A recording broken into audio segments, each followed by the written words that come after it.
వీధుల్లో నాటకాలు ఆడటం కదా, ఈ బెంగాలీ అటువంటి వాడి ప్రభావం అంటారు వాటిని. మా ప్రయోగాలకి ప్రధాన కారణం దారిద్ర్యం. మాకు డబ్బులు ఎక్కువ లేకపోవడం వల్ల. సినిమాల్లోకి వెళ్ళటం వల్ల నాటకాలు వెనక్కి వెళ్ళిపోలేదా? నాటకాలు మేము రాయట్లేదు. రాళ్ళపల్లి గారు అక్కడికి వెళ్ళారు అని కాదు, నేను రచయితనయ్యా. మరి నేను అక్కడికి వెళ్ళినప్పుడు మీరు రాయాలి కదా. రాళ్ళపల్లి గారు ముగింపు లేని కథ వేసినప్పుడు 11 మంది ఆర్టిస్టులు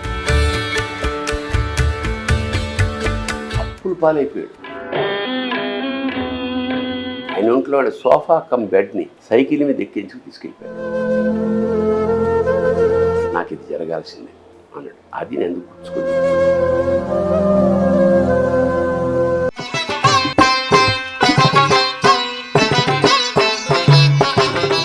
మీ జీవిత వైభవానికి నాటకాలు అద్భుతంగా ఉపయోగపడ్డాయి. దారిద్ర్యం పునాదులపైనే మీ వైభవం కూడా భవనంగా నిర్మాణమైంది. సినిమాల్లోకి అవకాశాలు రావడానికి కారణం కూడా చల్చల్ గుర్రమే ఒక ఇదైంది.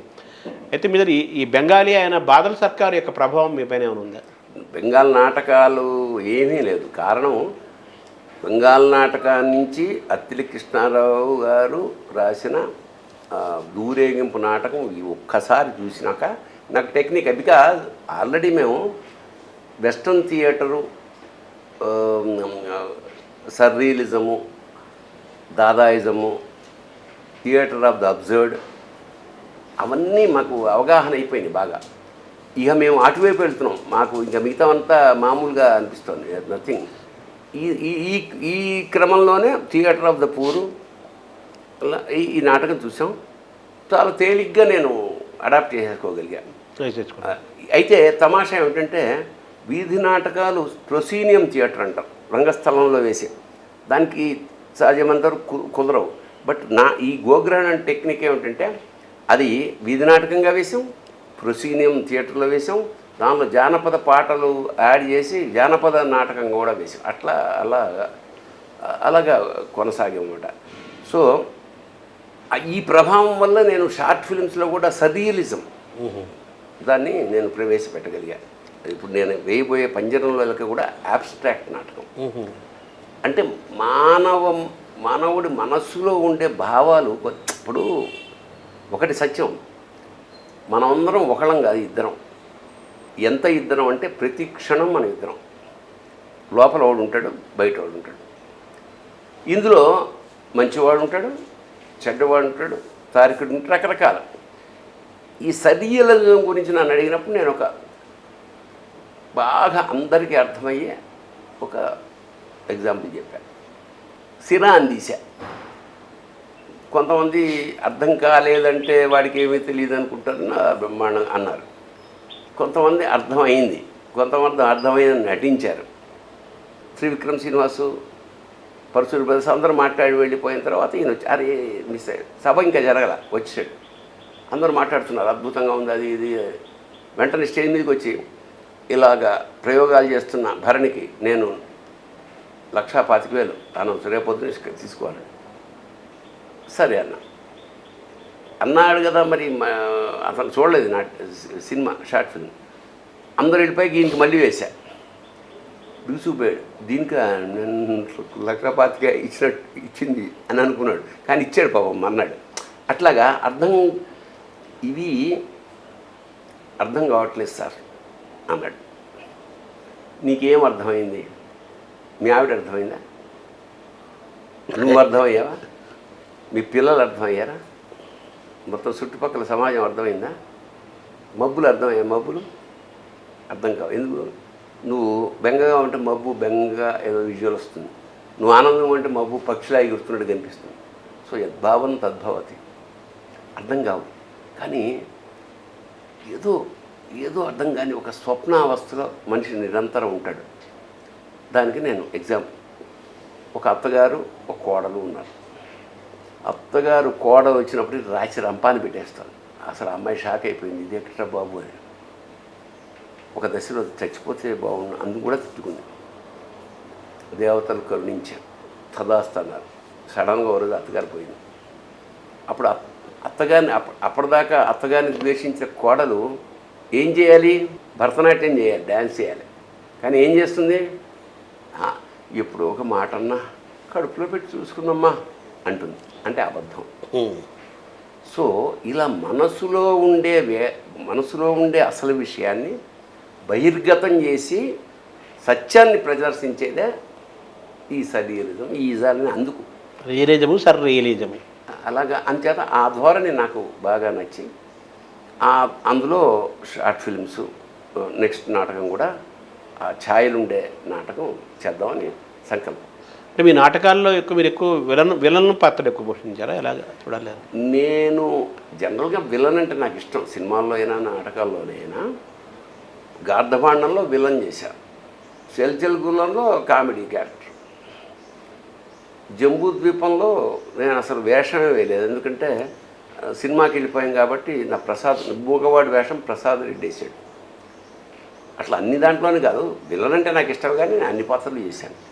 ఎందుకంటే మా గురువుగారికి ఇన్స్ట్రక్షన్, ఒక నాటకం 10 మంది వేషాలు వేసినా కూడా మీరు ఆర్టిస్టులు ప్రతి పాత్ర మీరు వేయగలిగి ఉండాలి. ఎందుకంటే గబుక్కుని ఎవడన్నా ఒకటి మిస్ అయితే ఎందుకంటే బ్రాడ్వే థియేటర్లో అమెరికాలో ఒక కొటేషన్ రాసి ఉంటుంది మేకప్ రూమ్లో, artist should never miss the performance unless is dead. అంత అర్థం అదే, చచ్చేంత వరకే అర్థం. నువ్వు చస్తే తప్ప పర్ఫార్మెన్స్ మిస్ అవ్వడానికి లేదు. అందరూ తుది శ్వాస వరకని. నువ్వు పోతే నాటకం ఆ వేషం ఎవడేస్తాడు, అదనమాట.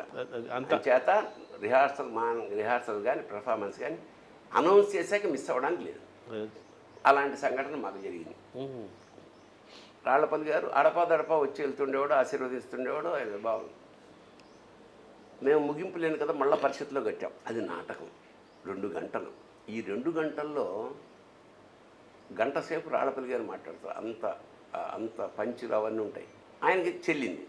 నెక్స్ట్ మంత్ ప్రదర్శన.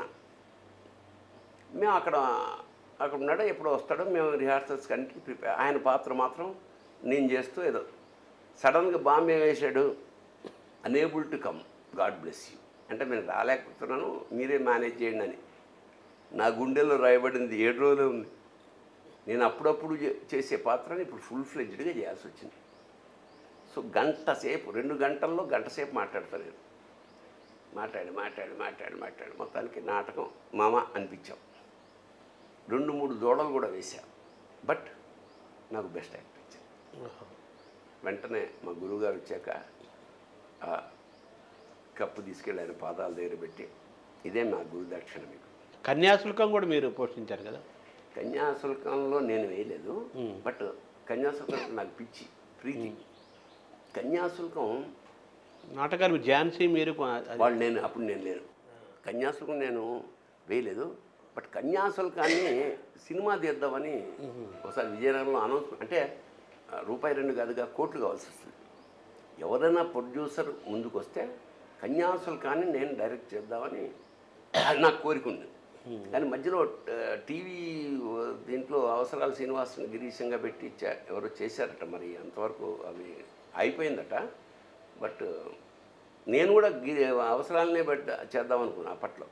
గిరీశం పాత్రకి ఈ కన్యాశుల్కం మీద మీ మోజు ఇంకా ఉందా, చావలేదా? కన్యాశుల్కం, మహాప్రస్థానం తెలుగు సాహిత్యానికి సంబంధించి, ముఖ్యంగా నాకు సంబంధించి ఇది బద్దలసాలు చదివానో నాకు గుర్తులేదు. ఎప్పుడు ఆశ్చర్యపరిచే కావ్యాలు ఈ 2. ఎలా రాశాడు గురజాడ అప్పారావు. ఈ డైలాగ్ బదులు ఇంకో డైలాగ్ రాయలేమే. ఎంత ఎంత ఎంత ప్రతి డైలాగులో ఒక ఏదో తమాషా. అనేకసార్లు ఆయన వర్షన్స్ రాశాడు కదా? 2. ఆయన ఫస్ట్ రాసిన తర్వాత ఆ నాటకం యాజిటీస్గా వేశాక అందులో మధురవాణి పాత్ర అంత గొప్పగా లేదు. తిరగరాసినప్పుడు మధురవాణి స్థాయి, కావ్యనాయిక స్థాయికి తీసుకొచ్చి ఆ మధురవాణి కీ అయిందండి. అందులో డైలాగ్ ఉంటుంది, మధురవాణి వంటి వేశ్యా శిఖామణి కనుక లేకపోయి ఉంటే ఈ విజయనగరానికి ఎంత లోటుచ్చి ఉండేదో అంటాడు. దానికి బంగోరె రాస్తూ, మధురవాణి లాంటి పాత్ర కన్యాశుల్కంలో లేకపోతే లోటేమో తెలియదు, విజయనగరానికి ఎంత లోటు వచ్చేదో తెలియదు, కానీ తిరగరాసిన మధురవాణి లేకపోతే మాత్రం కన్యాశుల్కానికి చాలా లోటు వచ్చింది. సో తిరగరాసిన మధురవాణి పాత్ర మొత్తం కన్యాశుల్కానికి అది లేకపోతే లోటు. అంతే, అంత అద్భుతమైన ప్రతి పాత్ర, ఇంకా ఇది తీసేది పెట్టడానికి లేదు నా దృష్టిలో. కొన్ని నభూతో అంటారు కదా, అనడానికి ఎవరికి హక్కు లేదు. నా భవిష్యత్ అంటారు. కన్యాశుల్కం మాత్రం అలాంటి నాటకం మళ్ళీ ఎవరైనా రాస్తారని నేను సాక్షాత్తు గుర్రదాడు వచ్చినా కన్యాశుల్కం లాంటిది రాయలేడు. ఇప్పుడు మీరు మహాప్రస్థానం కూడా మళ్ళీ ప్రస్థానం రాశాడు బాలు. కన్యాశుల్కం తెలుగు జాతి గర్వంగా గుండెలు బాదుకుని గర్వంగా చెప్పగలిగిన నాటకం. అది రష్యన్ ట్రాన్స్లేషన్ కవర్ కూడా నేను చూశాను. ఈ కన్యాశుల్కం మరి ఏమైనా మీకు కానీ ప్రాజెక్ట్ ఉందా భవిష్యత్ దానికి సంబంధించి? నేను చెప్తున్నా కదా, ఎవరన్నా కన్యాశుల్కం ఆల్రెడీ ఎవరో తీసేస్తే మనకు వేస్ట్ కదా చేయడం. ఒకవేళ తీయకపోతే దాన్ని నాటకం చేయడానికి నేను సిద్ధం. క్రౌడ్ ఫండింగ్లో అని విజయనగరంలో దాదాపు 2-3 ఏళ్ల క్రితం అనౌన్స్ చేశా. అంటే ప్రస్తుతం సినిమా రన్ అవుతున్నా ఈ స్వర్ణోత్సవాల సందర్భంగా కనీసం మళ్ళీ ఒక నాటకాన్ని ఏడాదంతా తిప్పాలన్న ఒక సంకల్పం కలిగిందండి. వెంటనే అక్కడి నుంచి నాకు వైజాగ్ నుంచి పువ్వాడ శేషమస్తాను, మన కాకినాడ నుంచి వంగూరి చిట్టెనరాజు గారు, మన నెల్లూరు నుంచి కొంతమంది మిత్రులు, విజయవాడ నుంచి, తెనాలి నుంచి బుర్రా సాయి మాధవ్, ఇలా అందరూ ఆల్రెడీ ఆఫర్లు ఉన్నాయి. మీరు నాటకం వేస్తే, మీరంటే నేను నాటకం పోషించాలి, నేను పాత్ర పోషిస్తే మేము దాన్ని పోషించడానికి సిద్ధం. అది ఇంతవరకు మీరు ఆ కన్యాశులకు అంత ప్రేమించిన కన్యాశులకు నాటకంలో ఇంతవరకు మీరు ప్రదర్శించలేదన్న లోటు మీకు ఉంది. ఎందుకంటే నేను ఆ లోటుని ఎలా తీర్చుకున్నానంటే, శనిగ్రహాలన్న నాటకం రాసి అందులో నాటకం ఓపెన్ అవుతే గురదాడ అప్పారావు గారి కన్యాశుల్కం అని గిరీశం పాత్రలో నేనే ప్రవేశిస్తాను. సాయంకాలం అయింది. అదంటే మన పూట కోళ్ళమ్మ దగ్గర తీసుకున్న 20 డాన్సింగ్ గర్ల్ కింద ఖర్చు పెట్టేశాను అని ఆ డైలాగ్ ఉంటుందా, అది అది అది చెప్పేస్తుంటే, ఏయ్ అరే నువ్వారా విశ్వనాథం అని ఇక్కడ పిలుస్తాడు. చూస్తే ఎవడో అప్పులోడు అన్నమాట. నేను ఆ కన్యాసం అక్కడి నుంచి పారిపోతా. ఆ మోజు అలా తీర్చుకున్నమాట. కానీ మోజు సంపూర్ణంగా తీర్చుకోవాలంటే మీరు గిరీశం పాత్ర వేస్తారా రేపు? గిరీశం కరెక్ట్ నేను కరెక్ట్ కాదు. ఓకే, కొంచెం యవనంలో ఉండాలి. నేను ఇప్పుడు వేస్తే లుబ్ధావధానులు కానీ రామపంతులు కానీ వేయచ్చు. అంటే వీళ్ళందరూ అడుగుతున్నారు కదా, మీ ఇదిలో నాటకం రావాలా వేస్తే వేయండి అని ఆహ్వానిస్తున్నారు. సినిమా తేవాలని కన్యాశుల్కం చేస్తే సినిమా చేయాలి నేను, నాటకం కాదు. ఇప్పుడు ఈ బుర్రా సాయిమాధ వీళ్ళంతా అడుగుతుంది ఏంటి మరి నాటకం? ఇప్పుడు నేను వేయబోయే పంజరంలో ఎలక అది అడుగుతున్నారు. ఓకే ఓకే, కన్యాశుల్కం చేస్తే సినిమాగానే రావాలి అంతే. అది కొత్త టెక్నిక్ తోటి. అంటే ఇప్పుడు ఆల్రెడీ ఎన్టీ రామారావు గారు, మన సావిత్రి పుల్లయ్య గారు చేసింది నభూతో సర్వాద్భుతం.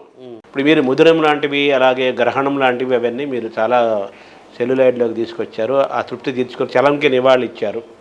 అదేవిధంగా ఇప్పుడు మొన్న మీ 50 ఏళ్ల నాటక జీవిత ప్రస్థాన సందర్భంగా స్వర్ణోత్సవాల వేళల్లో మన డిప్యూటీ స్పీకర్ రఘురామరాజు గారు ఒక మాట అన్నారు, మీరు ఈ డ్రగ్స్ వీటన్నిటి మీద కూడా చాలా అవేర్నెస్ తీసుకురావాలి, ఎన్ని చూస్తుంటే మీరు మాకు చేయండి అన్నారు.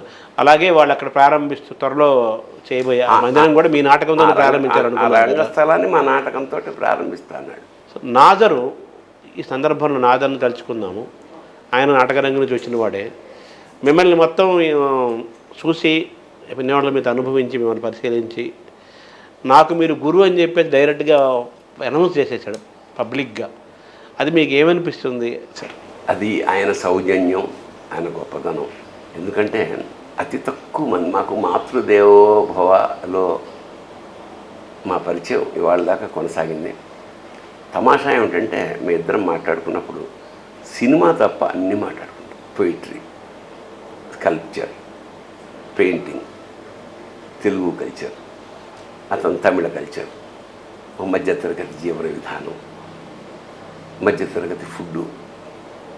ఎక్కడన్నా మొన్న మేము తగ్ లైఫ్ కోసం ఢిల్లీ వెళ్ళాం. సాయంత్రం ఇద్దరికి షూటింగ్ లేదు. జనరల్గా ఏం చేస్తారు, మార్కెట్కి వెళ్తారు. మీ ఇద్దరు నాటకానికి వెళ్ళాం. NSD, national school of drama, ఓ నాటకం చూసాం. మీరు రాయబోయే నాటకాల్లో ఏమన్నా మళ్ళీ నాదర్ గారికి ఏమైనా పాత్ర ఇస్తారా భవిష్యత్తులో? అంటే అతి బిజీ ఆర్టిస్టులకి మనం ఇస్తే వాళ్ళతో కోఆర్డినేట్ చేసే ఆర్టిస్టులు లేకపోతే అంటే వాళ్ళకి ఇష్టం కదా, అంత సినిమాల్లో ఉన్న నాటకంలో వేయటం ఇష్టం కదా ఆయనకి, అందుకని వేయడం ఇష్టమే, కానీ అన్ని రిహార్సల్స్ వాళ్ళు చేయగలిగేలా ఉండదు. గెస్ట్ వేషం అంటే అలా వచ్చి ఇలా పోయే వేషం అయితే ఏమో, కానీ ఒక సరదా. అంటే ఒకటి ఇలా సందర్భం వచ్చింది కాబట్టి చెప్తున్నాం. సురభి నాటకాల వాళ్ళు వాళ్ళ కుటుంబ నాటకాలు వాళ్ళు 125 సంవత్సరాల సందర్భంగా నన్ను పిలిచారు. మొదలు నాగభూషణ్ శర్మ గారు మాట్లాడుతూ 125 ఏళ్ళు అయినా కూడా ఇది ఇంకా రావాల్సినంత ప్రచారానికి రాలేదు. దానికి కారణం ఏమిటంటే వేరే వేరే రాష్ట్రాల్లో సినిమా వాళ్ళు చేస్తారు, లేదా వీళ్ళు సినిమాలు వేస్తారు. ఇది నాటకం ప్రాచుర్యంలోకి రావాలంటే రెండే ఒకటి సురభి నాటకాల వాళ్ళు సినిమాల్లోకి రావాలి, లేదా సినిమా వాళ్ళు సురభి నాటకం వేయాలి. అది నాకు పట్టుకుని సురభి వాళ్ళని అడిగాను, నేను వేస్తా, ట్రయల్ వేస్తా. అప్పుడు వాళ్ళు మాయాబజార్లో ఒక వేషం ఇచ్చారు. నాకును షఫీ కూడా తీసుకెళ్ళాను. 4-5 రోజులు రిహార్సల్ చేసి వాళ్ళ అంటే అన్నిట్లా ఉండదు. వైర్లు పైన వైర్లు కింద వైర్లు ఏది చేస్తారో తెలియదు, ఎట్లా ఉంటుంది. మొత్తానికి అడ్జస్ట్ చేసాం. వాళ్ళకి నచ్చి పాతాళ భైరవులో మాంత్రికుడు వేషం ఇచ్చాను నాకు, ప్రధాన పాత్ర. 2 రోజుల పాటు రవీంద్ర భారతిలో వేసాం. వాళ్ళ ఆ వచ్చిన ఇన్కమ్ సురభి వాళ్ళకి ఇద్దామని ఉద్దేశిస్తారు. అట్లాగా అదొక రికార్డు. ఎందుకంటే బయట వాళ్ళని వేయనివ్వరు వాళ్ళు. అలాగా సురభి వాళ్ళతో కలిసి నేను పాతాళ భైరవులో నేపాళ మాంత్రికుడు వేషం వేసాను. సురభి అనేది ఒక మ్యాజిక్ కదా, ఎప్పుడు సినిమా కంటే మ్యాజిక్ అనిపిస్తుంది నాకు ఆల్వేస్. సో తర్వాత మీరు తిరుపతి వెంకటకవిలో దివాకర్ తిరుపతి శాస్త్రి గారితో మీకు ఒక బంధుత్వం ఉంది. అది ఏంటి సార్ ఆ బంధుత్వం? అది అంటే దివాకర్ల తిరుపతి శాస్త్రి తమ్ముడి కూతురు మా బామ్మ, మా నాయనమ్మ. దివాకర్ల వెంకటావధాని గారు మా నాన్నగారికి తాతగారు వరుస. ఆయనను మేము చూడలేదు, కానీ దివాకర్ల వారింటికి వెంకటావధాని గారు అవధాని గారిని. తర్వాత మీకు పద్యాలంటే చాలా ఇష్టము. సరే, కవితలు రాశారు, కథలు రాశారు, నాటకాలు అన్నీ ఉన్నాయి. పద్య సాహిత్యము, సంస్కృతము, సౌందర్యలహరి అవన్నీ మీకు తెలిసినవి, చదువుకున్నవి, నిత్య పారాయణ గ్రంథాల్లో ఇవన్నీ ఉన్నాయి. అటు శ్రీశ్రీ ఉంటాడు, శ్రీనాథుడు ఉంటాడు, చలము ఉంటాడు, కాళిదాసు ఉంటాడు. ఈ మధ్య హంస వింశతి అనే కావ్యాన్ని నేనే ప్రింట్ చేశాను. ఓహో, హంస వింశతి. 18వ శతాబ్దంలో అయ్యల్దార్ నారాయణ మాచ్యుడు రాసిన ఈ నవల, ఈ కావ్యం ప్రపంచంలోనే అరుదైన కావ్యం. ఎందుకంటే ఎన్సైక్లోపీడియా. 18వ శతాబ్దంలో ఆంధ్రదేశంలో ఎన్ని రకాల చెట్లు ఉన్నాయో, ఎన్ని రకాల పూలు ఉన్నాయో, ఎన్ని రకాల పళ్ళు ఉన్నాయో, ఎన్ని రకాల ఆటలు ఉన్నాయో, ఎన్ని రకాల చేపలు ఉన్నాయో, ఎన్ని రకాల ధాన్యం ఉందో రికార్డ్ చేసిన పుస్తకం. సార్ తర్వాత మీరు పద్య నాటకాల్లో ఈ దివాకర్ల వారి ప్రేరణతోటి పద్య నాటకాల్లో మీకు ఎప్పుడు మోజు కలగలేదా? అంటే పద్యంతో మీ అనుబంధం తడుతున్నారు. పద్యం అంటే నాటకాల్లో పద్యం పాడడానికి కావాల్సిన తర్ఫీదు కావాలి. అది మనం కొంచెం సంగీతం నేర్చుకున్నారు కదా మీరు చిన్నప్పుడు? నేర్చుకున్నా. నేను అప్పటికి తిరుపతి వెంకటీయము అనే ఓ నాటకాన్ని మేగట రామలింగ రాయించి నేను పాద్యాలు పాడలేని వాడిని కాబట్టి నేను సూత్రధాడిగా ఉంటూ దివాకర్ల వారి వేషం ఒకటి, చెల్లపిల్ల అయిన వేషం ఒకటి వేసి కనకాభిషేకం చేయాలని అట్లా ఒకటి రాసి పెట్టుకున్నాను. చూడాలి అది ఎప్పుడు అవుతుందో. ఇప్పుడు నాటక రంగం పరిస్థితి ఎలా ఉంది? నాటకరంగం ఇంకా వైభవంగా ఉండాలంటే ఏం చెప్తారా? అదే నాటక రంగం పరిస్థితి అంటే జరుగుతుంది కొన్ని పరిస్థితులు. నేను సిఆర్సి కాటన్ క్లబ్ అని నేను దాదాపు 25 ఏళ్ల క్రితం నేను గౌరవాధ్యక్షుడిగా ప్రారంభించిన నాటక సంస్థ ఇంకా పచ్చగా కొనసాగుతూనే ఉంది. మనమే సిల్వర్ జూబ్లీ వెండి పండగ చేసుకున్నాం. ఇప్పుడు కేవలం తెలుగు నాటకం మాత్రం పరిషత్తుల వల్ల బతుకుతుంది, అదర్వైజ్ లేదు, వేరే చోట లేదు. ఏం లేదు, మంచి నాటకం.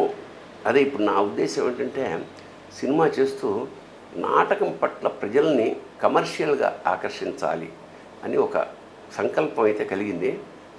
అంటే టికెట్ పెట్టే నాటకం చూడాలి, అది 500 1000 వాటెవర్. అయితే ఆ స్థాయికి నాటకం ఉండాలి. 500 కాకపోతే 1000 పెడతాడు, బట్ 500. ఇప్పుడు విదేశాలు వెళ్ళాము, నాటకాలు చూసాము. లండన్ వెళ్ళాను, సినిమా చూడాలంటే 7 పౌండ్స్. అదే అగాధ క్రిస్టీ మౌస్ ట్రాప్ చూడాలంటే $52, బా. 52 పౌండ్స్ కొని వెళ్ళాం. అక్కడ నాటకం 65 ఏళ్ళు దాటేసింది. ఒకే నాటకం మౌస్ ట్రాప్ 65 ఏళ్ళ నుంచి అదే థియేటర్లో రోజు సాయంత్రం 7 o'clock ఉంటుంది. ముసలాళ్ళు మారిపోయారు, ఆర్టిస్టులు మారిపోయారు, డైరెక్టర్లు మారిపోయారు, మ్యూజిక్ అందరూ మారిపోయినా కూడా ఆ నాటకం అలా కొనసాగుతూనే ఉంది. ఎలిజబెత్ క్వీన్ లాంటి వాళ్ళు కూడా అక్కడ ఫోటోలు ఉంటాయి. ఈ నాటకం చూసిన వాళ్ళు గోడల నిండా ఫోటోలు అన్నమాట. అంత ప్రాచుర్యం అంటే ఆ నాటకం చూస్తుంటే అస్సలు మెటిక్యులస్ వాళ్ళ పర్ఫార్మెన్స్. అంటే అటువంటి వైభవము మన తెలుగు నాటకానికి కూడా రావాలి. అందులో కన్యాశుల్కంకి ఆ స్థాయి ఉందంటారా? అలా ఎన్నేళ్ళు, ఎందుకంటే ఇంత చేస్తే తమాషా చూడు, అందులో సమస్య లేదు. ఇప్పుడు అవును, కన్యాశుల్కం ఆ సమస్య సమాజంలో లేదు. అయితే భవిష్యత్తులో వస్తుంది. అదే కవి దార్శనికుడు. ఇప్పుడు పెళ్ళికి కట్నం ఆడపిల్లే గగనం అనే రోజులు వచ్చేసాయి కదా. ఇప్పుడు నెక్స్ట్ జనరేషన్కి అమ్మాయిని పెళ్లి చేసుకోవాలంటే డబ్బులు ఇవ్వాలి. కన్యాశుల్కం మళ్ళీ వస్తుంది. కన్యాశుల్కం అది చిరంజీవి. అది సరే, ఇంకేమైనా నాటకాలు ఏమైనా రాయబోతున్నారా? ఏం చేయబోతున్నారు నాటకానికి? దీన్ని దిద్దుతున్నా, పంజరంలో ఎలక. తర్వాత ఈ నాటకాన్ని నమ్ముకున్నందుకు, నాటకంతో మీ ప్రయాణం 50 ఏళ్ళ ప్రయాణం చేసినందుకు మీరు తృప్తిగా ఉన్నారా? నాటకం ఎలా చెప్పాలి? అపారమైన తృప్తి. అంటే అసలు నేను నాటకాలతో ఆపేద్దాం అనుకున్నవాడిని, సినిమాకి వచ్చి ఇది బోనస్. కానీ నాటకాలు ఇచ్చిన తృప్తి నటుడికి, ఎందుకంటే స్పాంటేనియస్ రెస్పాన్స్. నేనేం చేసినా అక్కడ చప్పట్లు కొడతాడు, బాగాలేకపోతే బూతులు తిడతాడు, ఆ వెంటనే జరిగిపోతాయి. ఇది మనం చేసిన దాన్ని వాళ్ళు ఇంకా మ్యూజిక్ తోటి, లైటింగ్ తోటి ఎంతో ఎన్హాన్స్ చేసి మనం లేనివన్నీ క్రియేట్ చేసి మనని మహానటుని చేస్తారు. ఇక్కడ నీకు ఏది ఉందో అదే కనిపిస్తుంది. అందుకని ఒక గ్రేటెస్ట్ కొటేషన్ ఉంది, టీవీ జీవితం కన్నా చిన్నది, సినిమా జీవితం కన్నా పెద్దది, నాటకం సరిగ్గా జీవితం అంతే ఉంటుంది. అదే ఎగ్జాక్ట్ అండ్ అప్రాప్ట్. తర్వాత మీరు మన నాటకోత్సవాల సందర్భంలో కూడా ఎప్పుడు జ్యోతిపద్యం చేసినా కానీ ఎప్పుడు కూడా మీరు ఇద్దరిని తలుచుకుంటారు, రాళ్లపల్లి తల్లావజ్జల సుందరం గారు. ఏంటి సార్ అది? మనం సార్ తలుచుకుందాం. నేను తప్పుదోవలో వెళ్ళే క్రమంలో నాకు దేవుళ్ళ వచ్చి నీ రూట్ ఇది అని నా చేత నాటకాలు వేయించిన వాడు రాళ్లపల్లి. నువ్వు నాటకాలు వేయడమే కాదు రాయగలవు కూడా అని రాయించిన వాడు సుందరం. సో నాటకానికి సంబంధించినంతవరకు వాళ్ళు నాకు ప్రాతస్మరణీయులు. అందుకే ఒకరు దార్శనికుడు, ఇంకొకరు దర్శకుడు, అంతే కదా. తర్వాత సార్ ఇంకా ఈ మన హెచ్ఎంటీవీ ఈ కార్యక్రమం పేరు మమ అంటే మనసులో మాట. ఈ మొత్తం దీని సమీక్షగా సారంగా మీ మనసులో మాట ఒకటి చెప్పండి.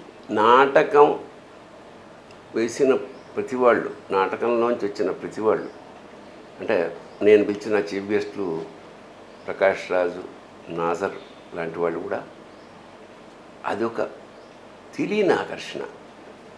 నాటకం అంటే విడిపోతాం మేము. ఆ మోజు, ఆ ఆకర్షణ నాటకంలో ఉంది.